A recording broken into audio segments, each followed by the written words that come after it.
Mesdames et messieurs, bonjour.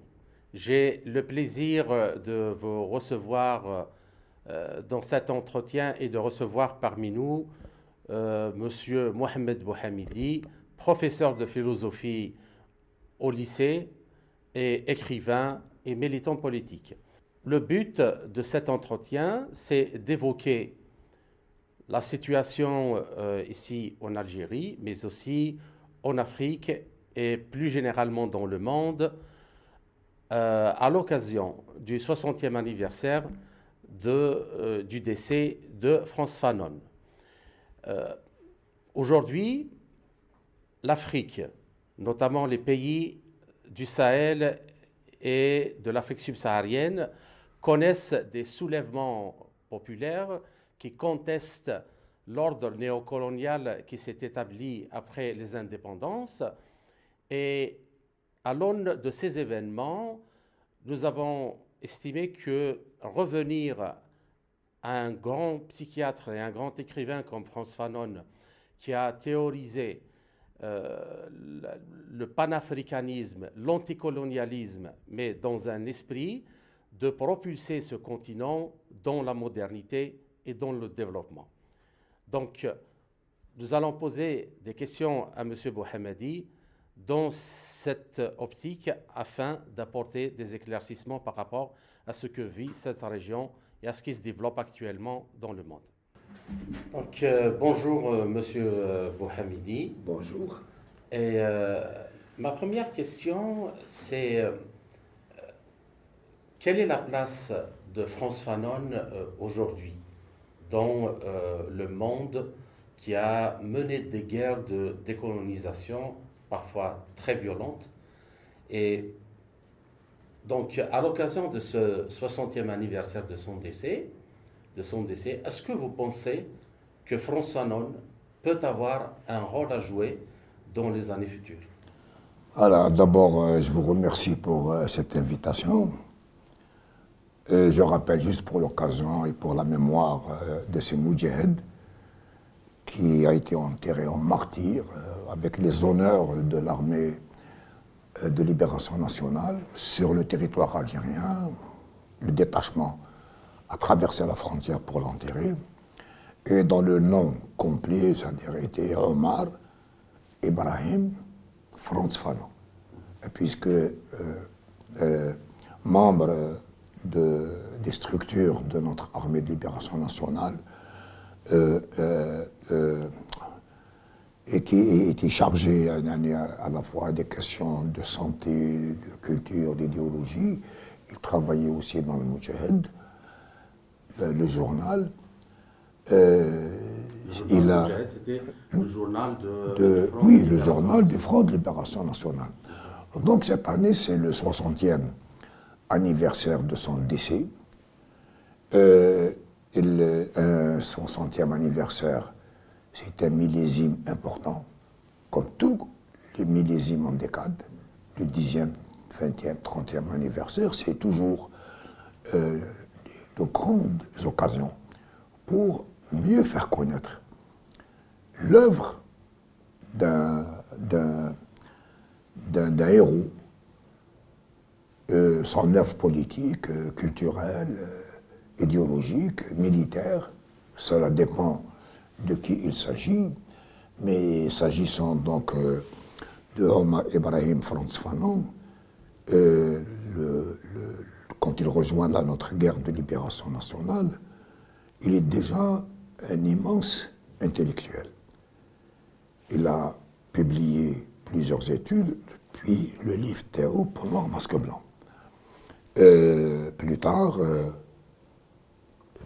cette publication fera dire à l'intellectuel palestinien, son nom va me revenir, Edward Said, que ce livre est le début du post-colonialisme. Ce concept est très très mal compris aujourd'hui. Il signifie simplement chez Edward Said que c'est un premier écrit d'un colonisé qui établit une pensée totalement indépendante des bases théoriques et des paradigmes de la pensée occidentale. C'est le premier qui va penser en refondant les bases de ce concept. Et donc, Frantz Fanon, et pour Edward Said, qui est, je rappelle, qui est un immense intellectuel et universitaire palestino-américain, il date de Fanon la perspective d'une pensée indépendante chez les colonisés. C'est dire la grandeur de Frantz Fanon. Bien sûr, il y a eu en Algérie récemment quelqu'un qui s'est aventuré à dire que c'est la révolution algérienne qui a fait Fanon.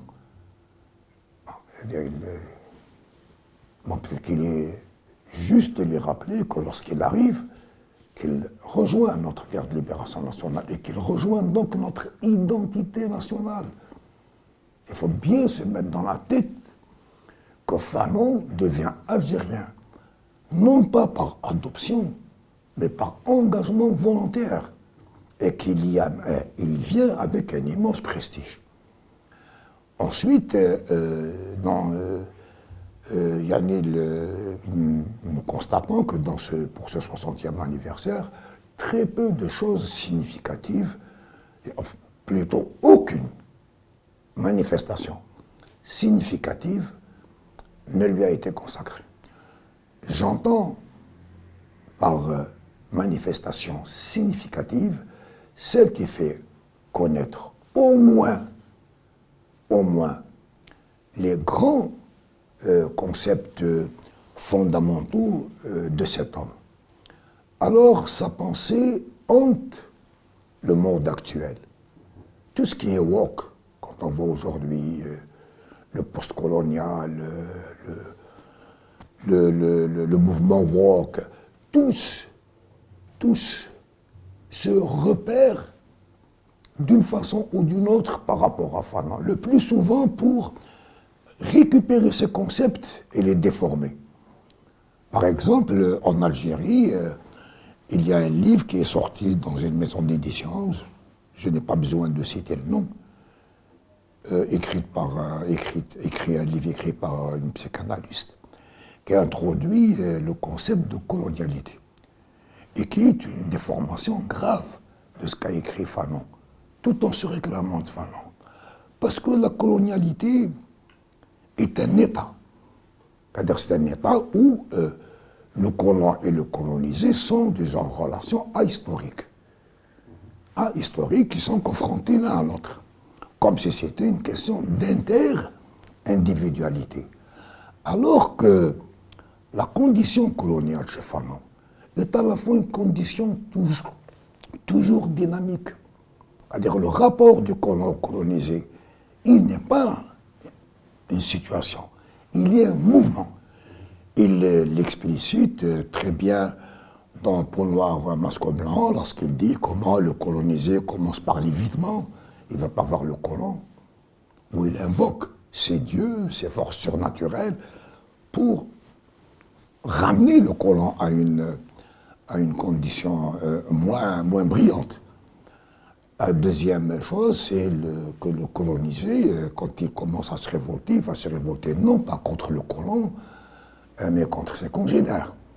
Il va s'en prendre, s'il est noir, à ces noirs qui sont paresseux, s'il est arabe, il va s'en prendre aux arabes, etc.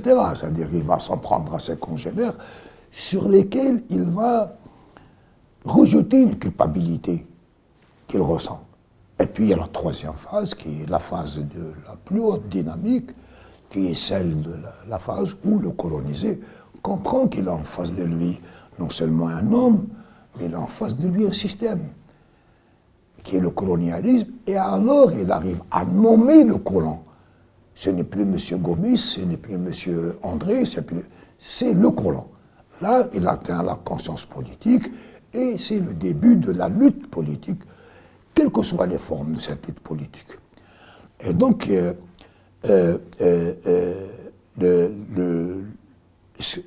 parmi les gens qui veulent déformer sa pensée, c'est cette négation du rapport dynamique. Quand on dit rapport dynamique, ça veut dire que le rapport colonial peut changer de forme. Donc je vais vite au résultat, c'est que le colonialisme peut devenir le néo-colonialisme sans perdre aucune des caractéristiques du colonialisme, qui sont celles d'une domination globale, c'est-à-dire celle qui atteint l'homme, les coloniser, à la fois dans leur mémoire, à la fois dans la perception de leur histoire, et à la fois dans leur corps physique. Quand je parle de corps physique, c'est pas simplement le soma, nos os, notre chair, etc. Notre corps physique, c'est notre économie. C'est notre façon de vivre. C'est nos valeurs, c'est notre culture. Mais c'est aussi le système des échanges commerciaux, etc. Tout ce qui fait qu'une société va continuer à survivre selon ses dynamiques propres. Alors que le colonialisme est une intrusion sur toutes ces dynamiques propres, qu'elles soient sociales, culturelles. Le colonialisme est une totalité destructrice qui veut détruire une totalité qui est en face. Je donne cet exemple pour voir combien toutes les grandes pensées, d'ailleurs, pas simplement Fanon, toutes les grandes pensées sont ainsi infectées pour des considérations. Alors, ce 60e anniversaire, rien n'a été fait. Or, ce n'est pas parce que l'État algérien doit quelque chose à Fanon. Fanon n'a pas donné un crédit de prestige à l'État algérien. Il a donné sa vie pour l'Algérie. Il a donné sa vie pour notre pays, pas pour un groupe politique, même si c'est le groupe politique dirigeant. L'oubli de cette importance de Fanon par les instances supérieures de notre pays est significatif. C'est un refoulement. Alors, qu'est-ce qu'ils veulent refouler? Ils veulent refouler les enseignements de Fanon lui-même. Ce qui me fait dire ça, c'est que ça a coïncidé avec plusieurs incidents. Par exemple, pour la mémoire, pourquoi est-ce que les plus hautes autorités de notre pays ont voulu écrire notre mémoire avec le colonisateur? Alors que Fanon déjà explique. Il n'est pas le premier à le dire, mais il est celui qui le dit le mieux, de la façon la plus claire, que le colonisateur précisément va nier notre mémoire. Comment est-ce qu'on peut écrire? Deuxièmement, qu'est-ce que Fanon nous explique? Le colonialisme est un viol. Il est un viol total. J'ai dit, il est un viol économique, social, culturel, historique. Il est aussi un viol physique. Puisque chaque fois, les troupes d'occupation ou les troupes de répression s'en prennent aux femmes. Et les violent. Alors ils les violent physiquement et symboliquement. C'est Fanon, qui à propos du 8 mai 13 mai 58, pardon, lorsqu'ils ont voulu dévoiler les femmes algériennes, les ont pris, bon, ils leur ont enlevé le voile. C'est Fanon qui explique que, sous prétexte de combattre le patriarcat et la condition féminine faite aux femmes par le patriarcat, ce qu'il justifie, c'est une forme de libération fantasmatique, mais qui ne règle en rien ce problème des femmes algériennes qui étaient arrêtées par centaines, qui mouraient par milliers dans les montagnes, dans les maquis, sous les bombardements, sous les napalms. Et ce féminisme blanc, à partir de Fanon qu'on le comprend. Et bien donc cette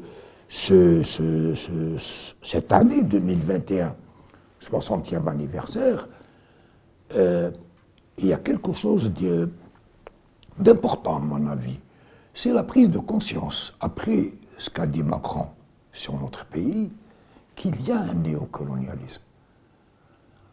Que toutes les belles phrases de Macron sur nous allons écrire une histoire commune, nous allons dépasser, etc.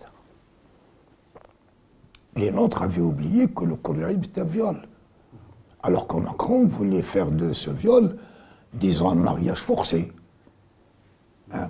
Et que nous avions accepté que ce mariage, même forcé, est un mariage. Est un mariage. Et ils s'aperçoivent que derrière, il y a une politique néocoloniale. Or, le principal théoricien du néocolonialisme, c'est Frantz Fanon. Et c'est lui qui le découvre. De visu, parce qu'il voit les indépendances africaines, et il voit comment le colonialisme mute dans ses formes pour survivre dans son fond.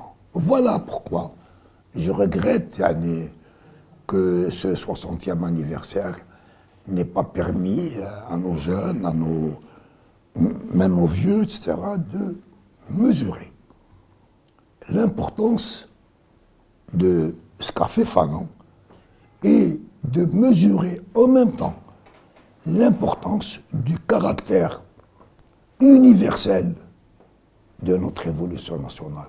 Parce qu'elle a été une guerre de libération qui, contre la totalité coloniale française, a apporté un message d'une libération pour la totalité de l'humanité. Je m'excuse peut-être d'avoir été un peu long. Non, au contraire. Donc, ce que vous avez dit me permet de rebondir sur une idée extrêmement importante, c'est que le colonialisme n'est pas un fait qui se limite dans l'espace-temps, mais c'est une dynamique. C'est une dynamique. Donc, les pays, à l'exemple du continent africain, qui ont eu des indépendances souvent un peu violentes, ils sont arrivés dans un monde où il y avait des institutions internationales qui ont été créées sans leur présence. Je peux citer le FMI, la Banque mondiale, les Nations Unies. Les Nations Unies, essentiellement les Ottawa, qui ont un rôle quand même majeur, en particulier le Fonds monétaire international et la Banque mondiale dans l'organisation de l'économie mondiale. C'est-à-dire que, et en plus de ça, si l'on évoque par exemple les pays de l'Afrique de l'Ouest, qui sont encore dans le système du franc CFA, franc de l'économie française, nous constatons qu'en fait, ces pays, après 70 ans, presque 70 ans d'indépendance, ils ne sont pas vraiment sortis des conditions où les populations ont vécu, dans lesquelles les populations ont vécu, dans leur chair, le colonialisme. Donc, moi, ma question, comment peut-on relire, revisiter et ramener à nouveau la pensée de Fanon dans l'actualité internationale aujourd'hui, et en particulier pour le continent africain? Oui, elle est totalement présente. Alors, comme ça, rapidement au passage, Thomas Sankara, qui a été assassiné sous les auspices de l'État français, c'est connu, c'est archi connu, était une résurrection au Burkina Faso, une résurrection de la pensée fanonienne. Alors, cette pensée fanonienne, Fanon a joué un rôle immense dans ce moment précis dont vous parlez. D'abord pour déblayer le terrain.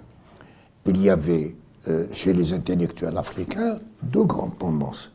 Les intellectuels africains qui allaient dans les élites africaines, excusez-moi, qui allaient ensuite prendre en charge ces pays de l'Afrique de l'Ouest, mais aussi plus au sud.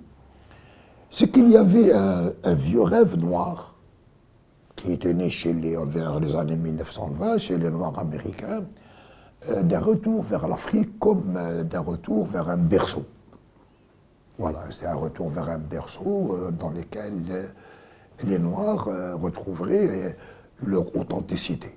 Ils imaginaient que ça allait être un État unique, un État pour les Noirs, et ouvert d'ailleurs aux Nord-Africains. Et cette idée-là, c'est que ce projet n'était pas anticolonial.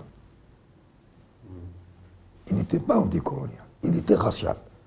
Parce que les Noirs américains n'étaient pas dans un rapport de colonisation, mais d'esclavage. Et ces idées étaient en train de prendre. Nkrumah va amener des modifications, mais Frantz Fanon va jouer un rôle essentiel pour montrer que cette vision racialiste était insuffisante. Et il a fait passer chez ce courant la nécessité de penser la question raciale à l'intérieur de la question coloniale. Et même à l'intérieur de la pensée coloniale, il fallait aussi la penser en termes de classe sociale. Par exemple, Fanon explique plus les Blancs sont en bas de l'échelle sociale, plus ils sont racistes. Parce que c'est eux qui ont le plus besoin de compenser leur statut dégradé, en se trouvant une supériorité compensatoire ou compensatrice, au sens d'Adler, donc une supériorité, même vis-à-vis du plus riche des Noirs. C'est-à-dire, voilà comment le plus dégradé des Blancs peut simplement, par un mécanisme psychique, qui a dit se croire supérieur au plus grand médecin, au plus grand savant, au plus grand milliardaire noir s'il est en face de lui. Fanon va amener, c'est un combat idéologique immense. Imaginez que notre guerre de libération, qui avait ce rayonnement africain, mais qui avait aussi besoin de l'Afrique, de la Chine, de l'Asie qui était se battre, de l'Amérique latine dans son combat, et eu affaire à cette conscience racialiste. Ça aurait été une catastrophe pour nous. Celui qui va nous aider le plus dans notre guerre de libération, c'est le Mali. Dès qu'il prend l'indépendance en 1960, il nous permet de ramener des armes, il nous permet d'installer des unités militaires, et dans le défilé de l'indépendance du Mali, il y a une unité, l'armée nationale populaire. Et puis il y a le deuxième volet, sur lequel Fanon a fait un travail fantastique. C'est celui de la négritude. La France coloniale avait préparé des élites africaines dans le genre Senghor, Houphouët-Boigny, l'abbé Fulbert Youlou, qui a été le premier président du Congo-Brazzaville, etc., qui avait développé le concept de négritude comme étant un concept qui rassurait et qui donnait aux Noirs, enfin aux élites noires, je ne parle pas, il y a des gens d'en bas, aux élites noires, l'anti-compensation. Que si les Noirs n'avaient pas le savoir, la technique, le pouvoir industriel, ils allaient jusqu'au point de dire qu'ils n'avaient pas la raison, y compris Senghor. S'ils n'avaient pas cela, ils avaient, eux, les qualités de rapport émotionnel et immédiat avec la nature, le sens de l'esthétique, c'est-à-dire, c'est le discours colonial, mais dit par des informateurs indigènes. Et cette idéologie fixée, au sens strict du terme, comme on fixe avec des verrous,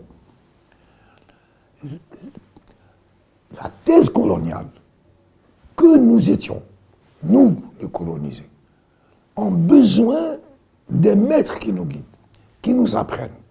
Roumains se sont installés, Kéma Senghor, il s'est installé totalement dans cette perspective au Sénégal, que nous avions besoin donc du français en tant que langue de la science et de cet instituteur, qui était le colonialisme. C'est cela, Yanné. Ces indépendances octroyées, lui, il les a vues. Fanon les a vues.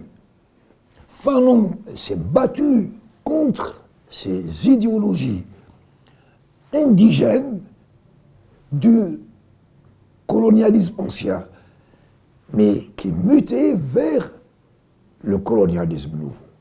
Il va très très loin dans son observation. C'est que ce type d'indépendance octroyée sous tutelle de la France, sous tutelle des accords officiels, publics, dans le franc CFA, c'est-à-dire donc il y a, et les accords non officiels, cachés, qui font que les colonies libérées allaient payer à la France jusqu'à aujourd'hui un impôt colonial. Par exemple, dans ces accords, il était prévu que les colonies payent à la France les infrastructures prétendument construites pour elles, enfin pour ces pays. Et donc ils remboursent, ils sont en train de rembourser les hôpitaux qui ont été faits par les Français. Bon, Aimé Césaire avait dit que lorsque vous construisez un hôpital, c'est pour vous. Et éventuellement pour soigner la main-d'œuvre si jamais elle tombe trop malade. Ça, il l'a dit, bon, Césaire. Et ce combat, il est gigantesque. Il est gigantesque. Pourquoi? Pourquoi?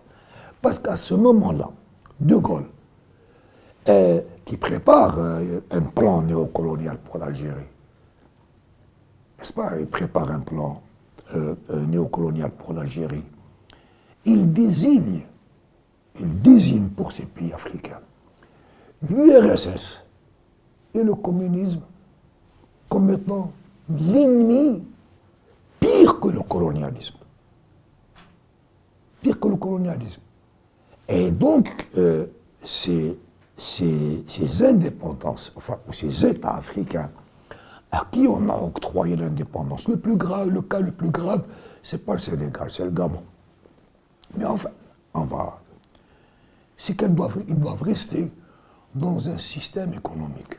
Parce que le communisme dit comme ça, c'est un système économique. C'est un système, bon, qui est en désaccord avec le capitalisme. Et, bon, ben, très peu d'Algériens le soient, mais dans cette année 60,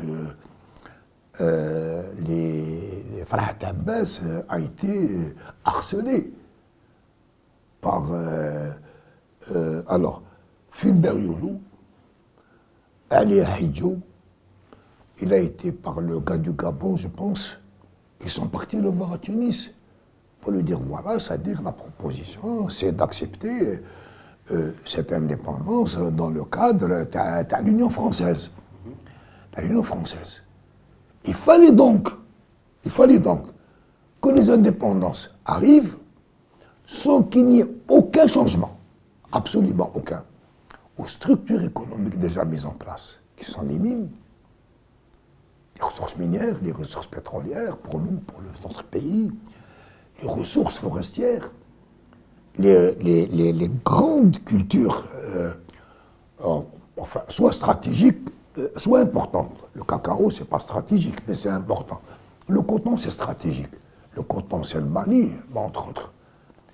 Si la structure économique ne change pas, elle ne change pas. Et c'est ce qu'a dit à cette époque. Fanon découvre la question économique.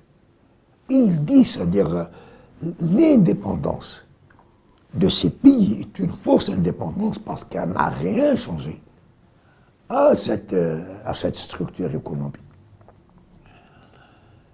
Il est totalement en phase avec le haut commandement de l'ALN.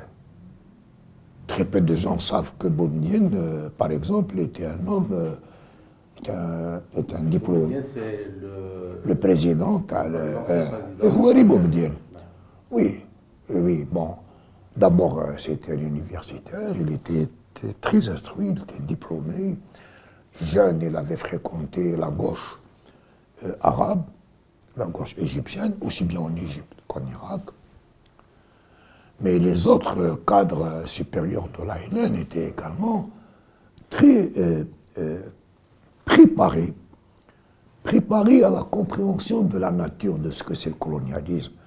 Parce qu'ils ont eu une vie politique très ancienne, mais aussi très difficile à travers l'organisation spéciale. Ça a été des conditions très dures. Ils ont réfléchi à ce que c'est que le colonialisme. Ils connaissent au niveau de l'organisation spéciale les conditions de notre peuple les plus intimes, les plus cachées, et qui essaient de la destruction du tissu social, du tissu linguistique, du tissu culturel. Et l'indépendance, ce ne sera pas pour eux le drapeau. D'emblée, dans cet aréopage de la direction de l'ANN, malgré des divergences, il y en avait qui étaient pour le capitalisme. D'emblée, ils vont opter pour une option d'une économie solidaire de développement. Que l'indépendance, c'est l'industrialisation, c'est la récupération des ressources. Et l'Algérie de cette époque, que ce soit Ben Bella avec ses perspectives internationales ou Boumediene, c'est l'Algérie de la transformation du contenu de ce qu'on appelle le tiers-mondisme. Parce que les non-alignés, c'est né à Bandung, mais c'est né à Bandung avec l'Inde, bon, qui a son indépendance, mais avec une bourgeoisie puissante.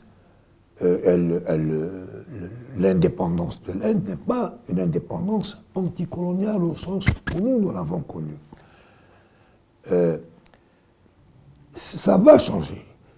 Ça va changer au fur et à mesure que les pays africains, notamment anglophones, pas francophones, surtout anglophones, vont obtenir leur indépendance et les revendications sur la récupération de leur richesse va être mises en avant.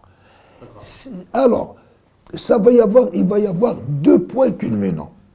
C'est la réunion, c'est-à-dire non alignée à Alger en 1973, dans lequel les non-alignés vont exiger qu'il y ait un nouvel ordre économique mondial. Et ça, c'est Fanon.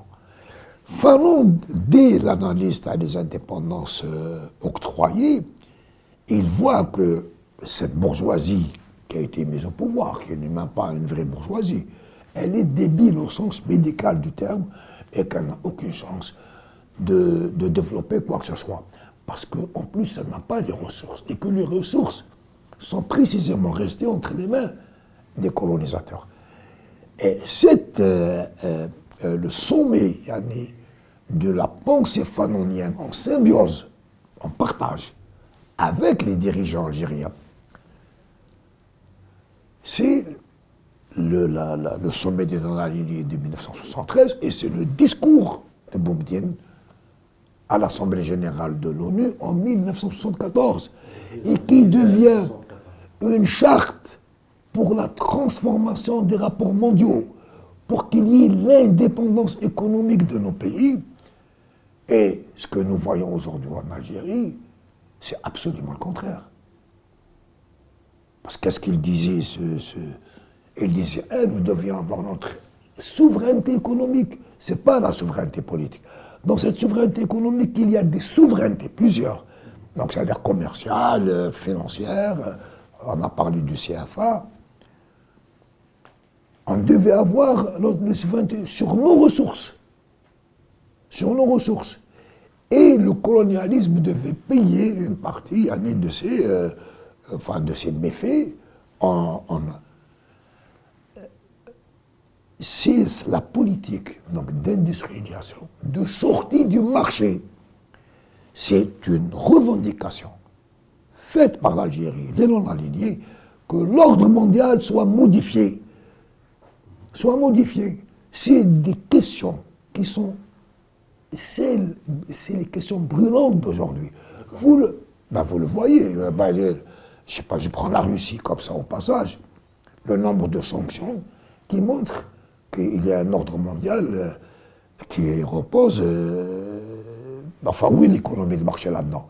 Vous avez la Chine, vous avez l'Iran, mais vous avez aussi aujourd'hui tout cet ordre mondial où on interdit à des pays de reconnaître d'autres pays. On ne reconnaît pas l'État syrien, mais sur un ordre. Le Mali n'a pas le droit d'avoir des relations et des coopérations militaires avec la Russie. On reproche à la Chine de ramener de l'argent en Afrique et d'investir. C'est-à-dire, cet ordre mondial dont parlait Boumediene, et ensuite, qui a été abandonné par l'Algérie, parce que d'autres forces qui pensent que l'idéologie économique dominante actuelle, sous sa forme néolibérale ou pas néolibérale, etc., c'est une économie naturelle, comme si elle était l'économie de l'homme depuis toujours, et non pas l'économie d'une époque historique, qui est l'économie du capitalisme, et de l'impérialisme, et du colonialisme. C'est cela qui est... rebondir pour une dernière question, M. Bouhamidi, par rapport à ce que vous venez de développer maintenant.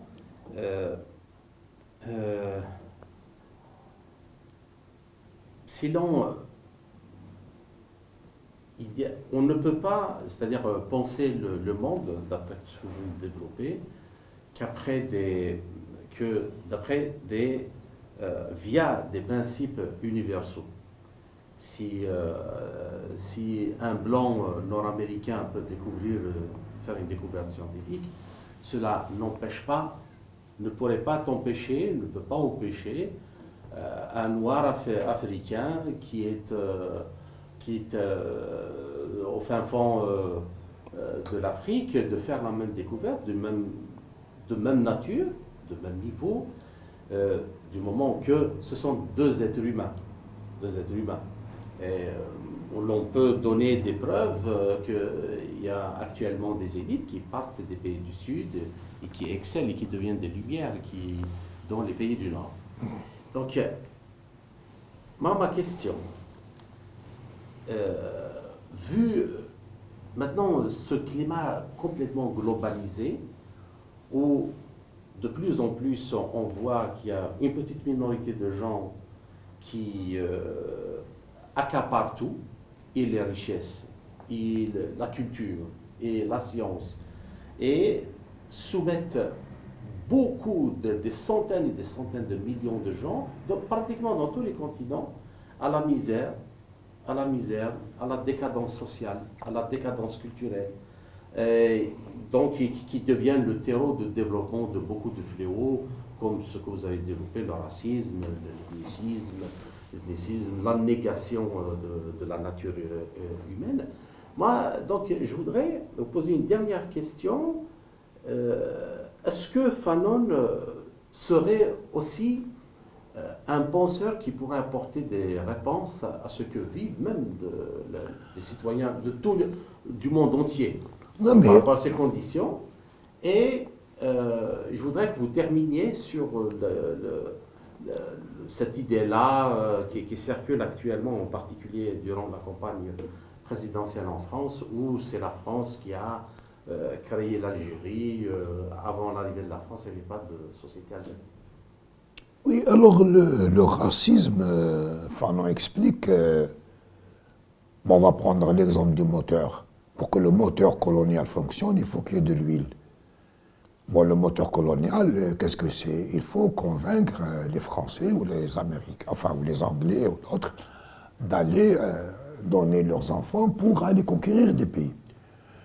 Bon, ils ne peuvent pas aller comme ça conquérir des pays facilement si on ne leur met pas dans la tête un objectif qui est noble. Quand on a détruit la Libye, on n'a pas dit on va détruire la Libye pour l'argent de Kadhafi, ni pour empêcher la Chine d'avoir une plateforme vers l'Afrique, ni d'éliminer la Russie de cette plateforme pro-africaine. On va leur parler de démocratie, etc. D'ailleurs, les opinions européennes étaient très fières d'être les porteurs de la démocratie et des libertés, etc., etc. Bon, donc ils ont détruit. Ils ont détruit, bon, résultat des courses, c'est les Africains qui ont été mis dans des cages et vendus comme des esclaves. Le résultat. Alors, c'est le lubrifiant qui permet aux pays, aux opinions publiques de ces pays impérialistes d'accepter l'impérialisme et même d'y trouver une compensation, une jouissance. Mais il est absolument nécessaire. Il n'existe pas de colonialisme sans racisme. Et c'est ce qu'explique Fanon. Il dit le racisme, il est consubstantiel avec le colonialisme et l'impérialisme. Il faut différencier le racisme de ce qu'on appelle les marqueurs culturels. Les marqueurs culturels, bon, ben, c'est quelqu'un bon, qui est bantou. Monsieur Bouhamadi, je vous rappelle, il ne nous reste que 5 minutes. Et, alors, qui est bantou, bon, il va dire, moi, je suis bantou, je suis pas Dogon, là, je suis Chaoui, je suis pas Touareg. Bon, ça, c'est des marqueurs culturels. Alors, le racisme, c'est un système intellectuel organisé qui postule qu'une race, qu'une langue, qu'une religion, qu'une culture est supérieure à une autre. Tous ceux qui postulent ça, c'est des racistes. Et ça va leur permettre, donc, quant à la fabrication dans la nation algérienne, il faut voir plus loin que cette expression. Elle a été utilisée par Zemmour, elle a été aussi utilisée par Macron. Les gens, ils n'ont entendu que ça, nation, mais ils n'ont pas entendu ce qui est infiniment plus important. C'est que Macron a dit qu'il allait écrire notre histoire. Et dans nos langues, et en arabe et en berbère, c'est une agression.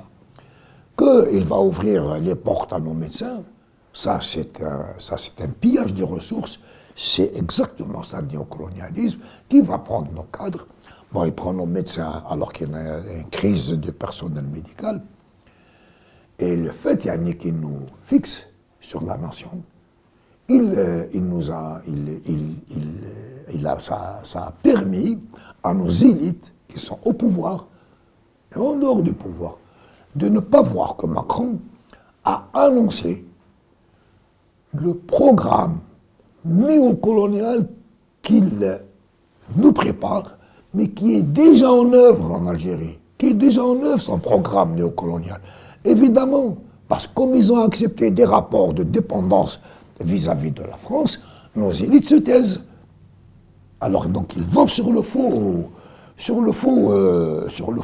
clivage. Bon, quand Zemmour le dit, enfin c'est pas lui qui m'intéresse, c'est exactement dans le même sillage que Macron.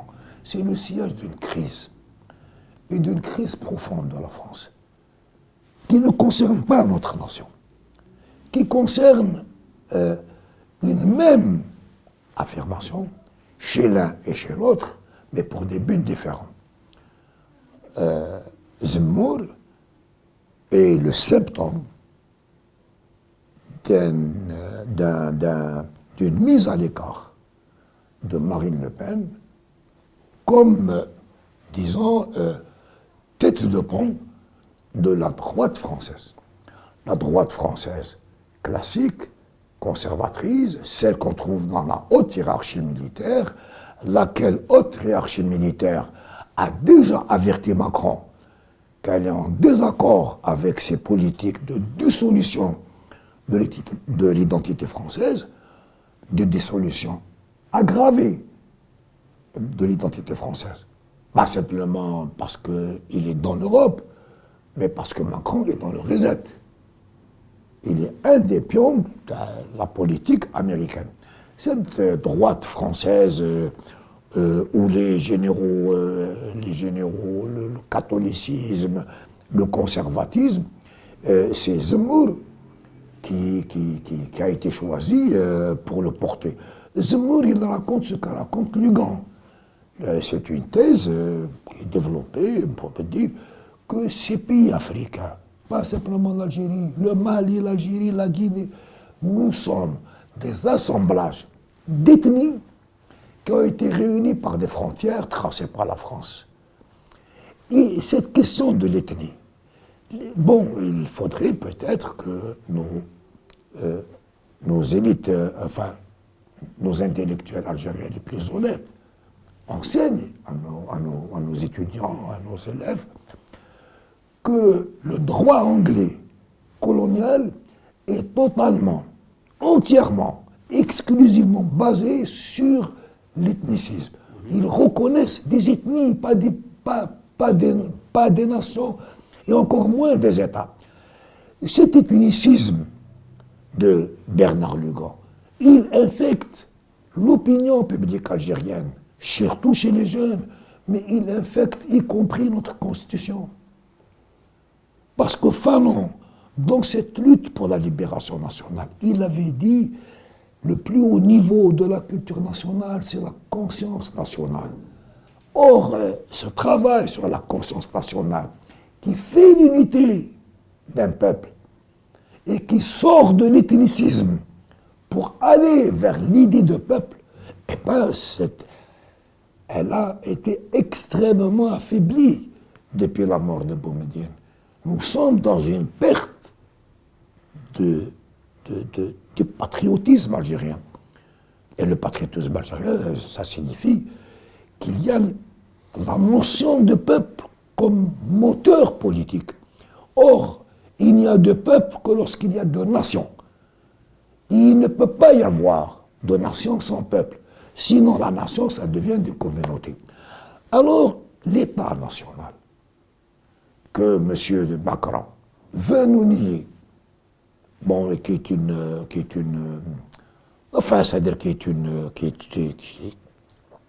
ânerie.